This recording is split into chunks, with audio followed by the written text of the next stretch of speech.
Навистина ни се важни здравствените реформи, како да ги задржиме здравствените работници, како да направиме подобри услови за лекување на нашите пациенти.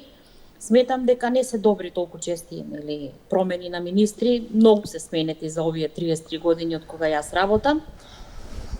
Некои се вложиле себе си, некои многу малку, но во интерес на луѓето кои што плаќаат здравство и здравствено осигурување, мислам дека треба овој ресор многу сериозно да се свати и да има континуитет во нештата. Значи, многу често сум кажувала да национална стратегија мора да има и да има континуитет во барањата и потребите и на граѓаните и на здравствените работници.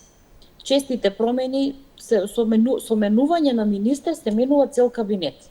Не знам колку пати сум разговарала со советници на министри, со нивни консултанти, некои имале нешто додирно со здравство, некои не разбирале воопшто што кажуваме и што бараме.